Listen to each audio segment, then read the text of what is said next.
Olá, meu nome é Thiago Ribeiro e eu vim falar um pouquinho sobre dicas gramaticais que vão ser muito úteis para a sua redação, começando pelo paralelismo. Bom, o paralelismo é bem simples. Ele simplesmente exige que na sua sentença, na sua frase, enfim, tenham equivalências que façam sentido dentro da frase. Calma, vai dar certo. Tem dois tipos de paralelismo: o paralelismo semântico e o paralelismo sintático. O paralelismo sintático é o paralelismo que exige da sua frase o aspecto mais gramatical possível. Por exemplo, você vai fazer uma enumeração de coisas, ou seja, você vai usar uma frase que tem muitas vírgulas, você vai falar uma série de coisas. Todas essas frases têm que ter a mesma estrutura.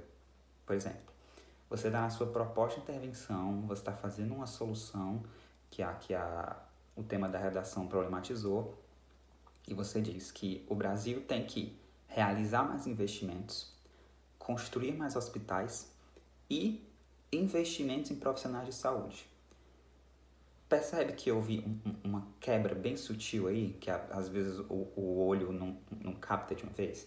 Você disse que o Brasil tem que realizar mais investimentos, você tem um verbo aí, realizar. Construir mais hospitais, outro verbo. E você finaliza a frase dizendo, e investimentos em profissionais de saúde. Investimentos em profissionais de saúde.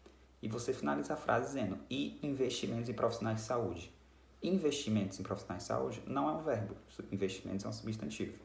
Então, o paralelismo propõe que você deixe tudo uniformizado, que você colocasse, por exemplo, o Brasil tem que realizar mais investimentos, construir mais hospitais e investir em profissionais de saúde, porque aí a frase passa a ter um sentido mais fechadinho, ela consegue deixar a frase mais coesa e com equivalências que façam sentido para o leitor, não tem essa quebra de realizar, construir e investimentos. Não, é para deixar realizar, construir e investir.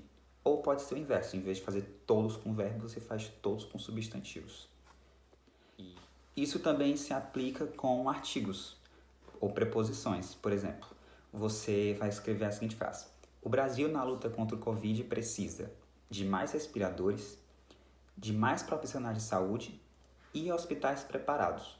Aqui também acontece uma quebra, porque você colocou a preposição de em duas enumerações, mas na última você não colocou.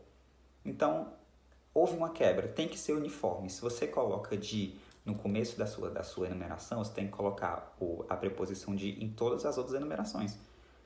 O paralelismo sintático propõe essa regra de tudo ou nada. Se você coloca a preposição de, ou você coloca o artigo a, enfim, quando está enumerando, você tem que colocar o artigo em todas as outras. Você tem que colocar a preposição em todas as outras. Então a sua frase fica mais uniforme, fica mais coesa e faz mais sentido.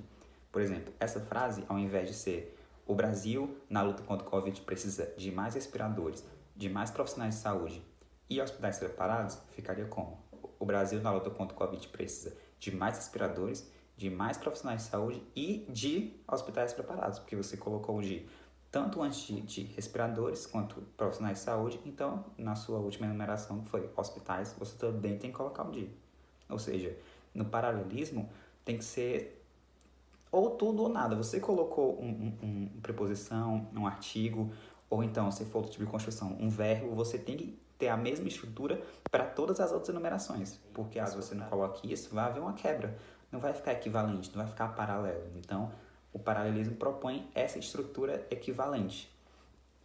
O paralelismo semântico, no paralelismo semântico, você já trabalha não com ideias gramaticais, mas sim com ideias do significado das palavras. Elas têm que estar uniformizadas, óbvio que tanto gramaticalmente, mas isso é competência do paralelismo sintático, mas também tem que estar unidas no mesmo campo de ideia. E aí que o negócio fica meio abstrato, mas eu vou dar um exemplo que vai clarificar um pouco mais.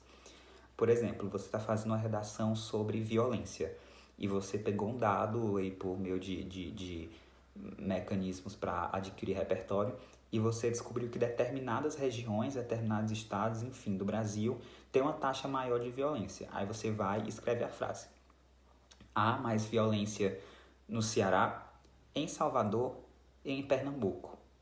A princípio, a frase tá ok, você usou os termos gramaticais corretos antes de cada numeração e era para estar tudo ok, mas não é bem por aí. Você citou no Ceará, em Salvador e em Pernambuco.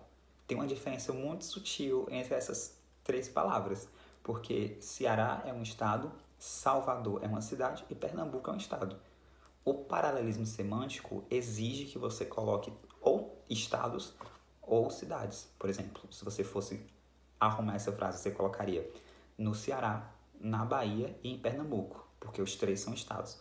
Ou, se você tivesse um dado mais específico, você colocaria em Fortaleza, em Salvador e em Recife, porque aí você colocava todas cidades, ou seja, o paralelismo puxa mais para o campo do significado, da ideia, e isso acaba ficando um pouco abstrato, mas quando você começa a escrever, quando você começa, enfim, a treinar mais um pouco, você sempre se atenta, porque dificilmente você vai ficar enumerando muitas coisas. E quando você vai enumerar, você já enumera atento, tanto para o paralelismo semântico quanto para o paralelismo sintático.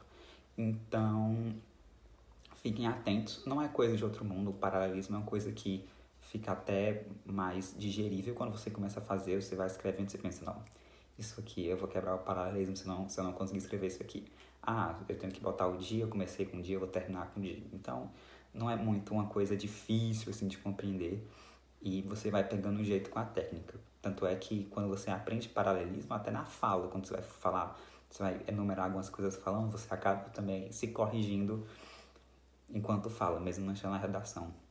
E é isso, eu espero que eu tenha sido claro, eu espero que eu tenha conseguido passar a mensagem de forma limpa e de forma compreensível. E qualquer dúvida pode entrar em contato com a gente. Muito obrigado.